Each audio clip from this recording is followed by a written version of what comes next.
आज हम बात करेंगे कि मंदिर में रखा हुआ लौटा जल क्यों इतना महत्वपूर्ण है और उसे किस सही तरीके से उपयोग में लाना चाहिए।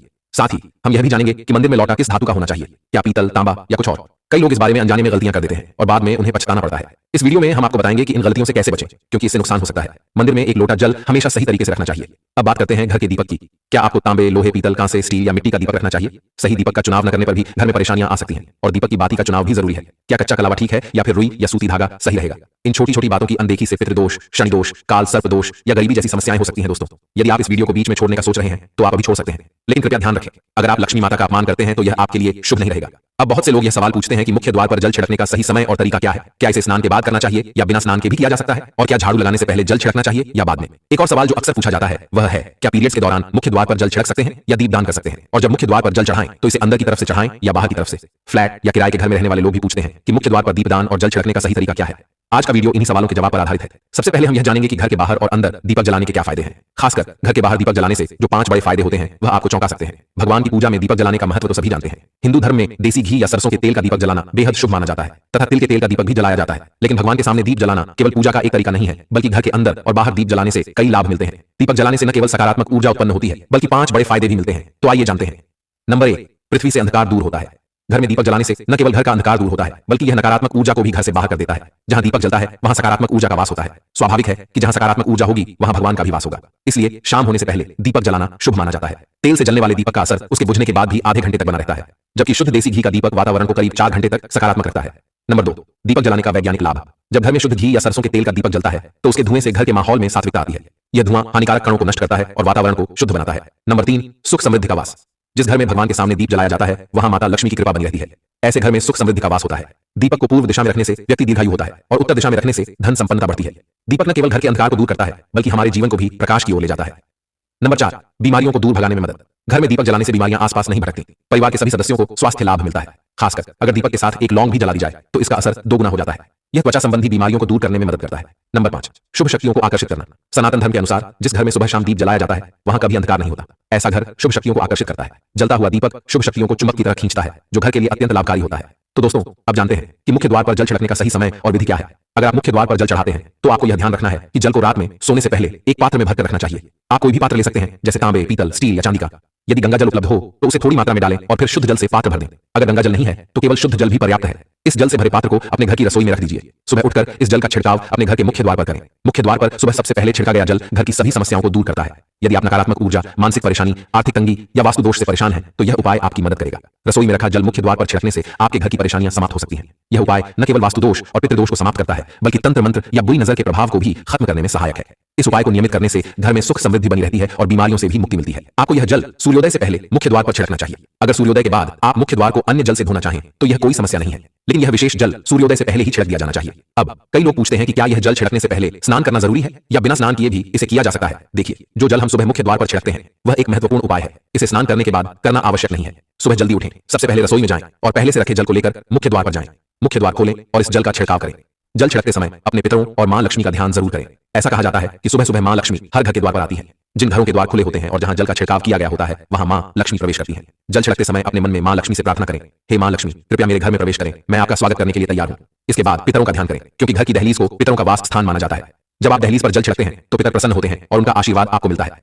स्नान करने की आवश्यकता नहीं है, आप बिना स्नान किए भी यह कार्य कर सकते हैं। अब आपके अगले प्रश्न की बात करें, क्या जल का छिड़काव झाड़ू लगाने के बाद करना चाहिए या पहले? इसका उत्तर यह है कि सुबह उठने के बाद सबसे पहला कार्य जल का छिड़काव करना चाहिए। इसके बाद आप झाड़ू लगा सकते हैं। सुबह उठते ही सबसे पहले बिस्तर पर बैठकर अपने दोनों हथेलियों को देखें और मां लक्ष्मी का ध्यान करें। यदि चाहें तो निम्न मंत्र का उच्चारण कर सकते हैं, कराग्रे वस्ते लक्ष्मीः, कर मध्य सरस्वती, कर मूले तु ब्रह्मा, प्रभाते कर दर्शनम। फिर दोनों हाथ जोड़कर देवी देवताओं को प्रणाम करें। इसके बाद हाथ से धरती को स्पर्श कर प्रणाम करें और धीरे से अपना दाहिना पांव जमीन पर रखें। फिर रसोई में जाकर जल लें और मुख्य द्वार पर जल छिड़कें। जल छिड़कते समय मां लक्ष्मी और पितरों का ध्यान अवश्य करें। उसके बाद आप अपने घर के अंदर आकर अपनी दिनचर्या जैसे झाड़ू लगाना, स्नान करना आदि कर सकते हैं। अब कुछ लोगों का यह सवाल होता है कि क्या जल छिड़कने के बाद मुख्य द्वार की सफाई की जा सकती है? तो हाँ, आप ऐसा कर सकते हैं। पहले रसोई में रखा जल मुख्य द्वार पर छिड़क दें। इसके बाद अतिरिक्त पानी लेकर मुख्य द्वार की अच्छे से सफाई झाड़ू या पानी से कर सकते हैं। कुछ लोग पूछते हैं कि अगर वे फ्लैट या किराए के कमरे में रहते हैं तो जल का छिड़काव और दीपदान कहां करें? तो इसका उत्तर यह है कि आप जहां रहते हैं वहां के मुख्य द्वार को ही मानें। मतलब जिस दरवाजे पर आपका नाम लिखा हो या नेम प्लेट लगी हो वहीं जल छिड़कें और दीपदान करें। अगर आपके पास एक ही कमरा है तो कमरे के दरवाजे को मुख्य द्वार माने और वहीं पर यह उपाय करें। अब अगला सवाल यह है कि क्या पीरियड्स के दौरान मुख्य द्वार पर जल छिड़का जा सकता है और दीपदान किया जा सकता है? जल छिड़कने के लिए पीरियड्स का कोई असर नहीं होता।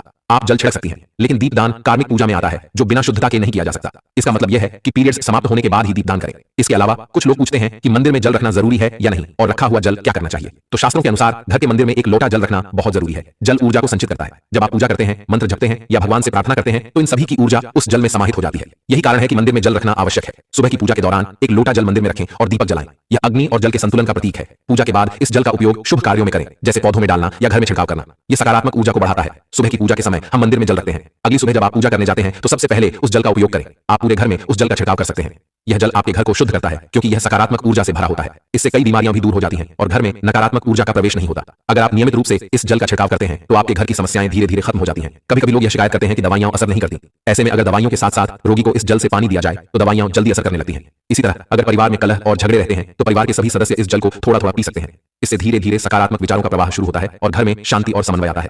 अगर आपका कोई व्यापार है या दुकान है तो इस जल का थोड़ा सा छिड़काव वहां भी करें। यह आपके व्यापार को सफल बनाता है और किसी भी तरह की परेशानी से बचाता है क्योंकि यह जल बेहद सकारात्मक ऊर्जा से भरा होता है। अब बात करते हैं कि मंदिर में जल क्यों रखा जाता है। जल को अमृत माना जाता है और यह देवी देवताओं के लिए विशेष महत्व रखता है। मंदिर में एक लोटा जल रखना उतना ही आवश्यक है जितना कि आप रोजाना भोजन करते हैं। जब हम भगवान की पूजा करते हैं तो तांबे या पीतल के पात्र में एक लोटा जल जरूर रखना चाहिए। यह जल एक सागर की तरह होता है और हमारे जीवन के दुखों को समाप्त करने में मदद करता है। यदि कोई व्यक्ति भगवान को रोजाना भोजन नहीं कर सकता तो वह मंदिर में एक लोटा जल रख सकता है जिससे उसकी पूजा पूरी होती है, ताकि भगवान इसे ग्रहण करें और यह जल रूपी प्रसाद अगले दिन सुबह आप प्रसाद समझकर ग्रहण करें। लेकिन याद रखें, मंदिर में रखा जल कभी भी तुलसी में अर्पित नहीं करना चाहिए क्योंकि यह जल सभी देवी देवता ग्रहण करते हैं। हाँ, अगर आपके घर में लड्डू गोपाल या राधा कृष्ण है और आप एक लोटा जल उनके लिए अर्पित करते हैं तो आप अगले दिन यानी सुबह के समय वह जल तुलसी में चढ़ा सकते हैं। मंदिर में रखा जल अगले दिन यानी सुबह अपनी आंखों को धोने के लिए प्रयोग करें। इससे आंखों की रोशनी बढ़ती है और आंखों की बीमारियां दूर होती हैं। शास्त्रों के अनुसार जो लोग मंदिर में एक लोटा जल भरकर नहीं रखते उनके घर में अकाल पड़ जाता है, घर की स्थिति खराब हो जाती है, परिवार में मुसीबतें आ जाती हैं और गरीबी का सामना करना पड़ता है। आप चाहे तो एक लोटा जल में फूल आदि डालकर रख सकते हैं जो बहुत शुभ माना जाता है। मंदिर में रखा जल का एक और उपयोग यह है कि इसे घर की रसोई में खाना बनाने में या पीने में भी प्रयोग कर सकते हैं। लेकिन यह जल तभी इस्तेमाल करें जब आपके घर में सात्विक भोजन बनता हो। अगर लहसुन या प्याज का इस्तेमाल होता है तो इस जल का प्रयोग खाना बनाने में नहीं करें। इस जल को परिवार के सभी सदस्य थोड़ी थोड़ी मात्रा में पी सकते हैं और बचा हुआ जल आप घर के पौधों में डाल सकते हैं। यह जल व्यर्थ नहीं होता, इसके बहुत सारे उपयोग होते हैं। अगर हम सही तरीके से इसका प्रयोग करें तो यह हमारे जीवन की परेशानियों को सुलझा सकता है। मंत्रों से अभिमंत्रित जल बहुत शक्तिशाली होता है और हमारे घर के मंदिर में रखा जल देवताओं का आशीर्वाद होता है क्योंकि वह हमेशा देवताओं के पास होता है। इस जल में सभी सकारात्मक शक्तियां समाहित होती हैं और अगर हम इसका सही प्रयोग करें तो यह हमारे जीवन में सकारात्मक परिवर्तन ला सकता है। मतलब आप जल को पीने, खाना बनाने, घर में छिड़काव करने में इस्तेमाल करते हैं तो इससे हमारी समस्याओं का समाधान होता है। और अगर कोई भी कार्य नियमित तौर पर किया जाता है तो हमें उसका लाभ जरूर मिलता है। कभी कभी करेंगे तो उतना लाभ दिखाई नहीं देगा, लेकिन अगर आप नियम बना लें कि हर रोज उसी जल से घर में छिड़काव करना है, घर के हर व्यक्ति को थोड़ा थोड़ा पीने के लिए देना है, बचा हुआ जल पौधों में डालना है, दुकान पर छिड़कना है, व्यापारिक स्थल पर छिड़काव करना है, बच्चों की किताबों और तिजोरी में छिड़काव करना है, तो आपको निश्चित ही चमत्कार देखने को मिलेगा। इसी तरह से जो रसोई में रखा हुआ जल होता है उसका छिलका आप अपने घर के मुख्य द्वार पर रखें तो इसका लाभ बहुत जल्दी दिखाई देगा। लेकिन इसे अपने रूटीन में शामिल करना होगा और प्रतिदिन नियम से यह कार्य करना होगा, तभी आपको लाभ मिलेगा। कई लोगों के सवाल होते हैं कि मंदिर में रखा जल जब हम अगले दिन उठाते हैं तो उसमें कभी कभी कीड़े मकोड़े पड़ जाते हैं, तो क्या हम उसे ढक सकते हैं? हाँ, आप उसे पूजा के बाद किसी प्लेट या कटोरी से ढक सकते हैं। जब आप अगले दिन उस जल को उठाएंगे तो वह बिल्कुल शुद्ध और साफ सुथरा होगा। आप इस जल का प्रयोग किसी भी कार्य में कर सकते हैं। जब भी आप घर के मुख्य द्वार पर जल छिड़काव करें तो गणेश जी का मंत्र ओम गणपतये नमः जरूर बोलें और जो हमने आपको वीडियो में बताया है उसे ध्यान से समझकर अपने घर के मुख्य द्वार पर जल का छिड़काव करें। अब जानते हैं कि दीपक किस पदार्थ का होना चाहिए, लोहे का, तांबे का, पीतल का, कांसे का, स्टील का या मिट्टी का। आखिर घर में कौन सा दीपक रखना शुभ माना जाता है? अगर गलती से भी घर में गलत पदार्थ का दीपक रखा है तो पूरा घर अस्त व्यस्त हो जाएगा, कंगाल हो जाएगा और बर्बाद हो जाएगा। देखिए, स्टील के दीपक में पूजा करने से घर में शनि को नाराज किया जाता है। लोहे के दीपक से भी पूजा नहीं करनी चाहिए क्योंकि इससे घर में गरीबी आ जाती है। बाजार में लुभाने के लिए कांच के दीपक भी आ गए हैं, लेकिन बिल्कुल भी गलती से भी घर में कांच का दीपक न लाएं, नहीं तो राहु केतु आपके घर में आ सकते हैं और घर बर्बाद हो सकता है। कांच का दीपक शनि और राहु को नाराज करता है। तांबे का, पीतल का और मिट्टी का दीपक धन की देवी लक्ष्मी को आकर्षित करता है। घर में कोई भी अन्य प्रकार का दीपक लाना सही नहीं माना जाता। पीतल और मिट्टी के दीपक को शुभ और मंगलकारी माना जाता है क्योंकि यह शनि और राहु केतु को प्रसन्न रखता है, साथ ही मंगल ग्रह का भी असर कम करता है। कच्चा कलवा और रुई से जलने वाला दीपक सर्वोत्तम होता है। जो लोग सूती धागे से हाथ पर बांधने वाली बाती तैयार करते हैं उनके घर में समस्याएं और गरीबी आ सकती है। रुई और कच्चा कलवा का दीपक ही शुभ माना जाता है। अब जानते हैं मंदिर में घंटी क्यों बजाई जाती है। शंकर के मंदिर में घंटी बजाने का उद्देश्य क्या है? ताली क्यों बजाई जाती है? शास्त्रों के अनुसार जब भी आप मंदिर या घर में घंटी बजाते हैं तो शिव महापुराण, लिंग पुराण और विष्णु पुराण में कहा गया है कि घंटी का नाद करते ही जितने तीर्थ हैं, साधक जो साधना कर रहे हैं, जप और तप हो रहे हैं, जितने दान किए जा रहे हैं, उन सभी पुण्यों का फल उस समय आपके खाते में जमा हो जाता है। अब मंदिर में ताली बजाने का महत्व भी समझें।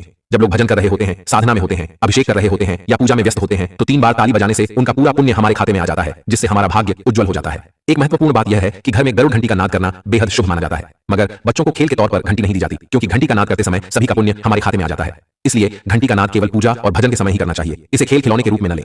मंदिर में घंटी बजाने का तरीका भी महत्वपूर्ण है। यह हमेशा प्रेम और श्रद्धा से बजानी चाहिए, न कि जोर जोर से। कई बार लोग मंदिर का पट बंद होने के बाद भी घंटी बजा देते हैं जिससे पाप लगता है। अगर भगवान मंदिर में विश्राम कर रहे हैं तो उस समय घंटी बजाना घोर पाप माना जाता है। मंदिर बंद होने पर घंटी को रस्सी से बांध दिया जाता है ताकि वह न बजे।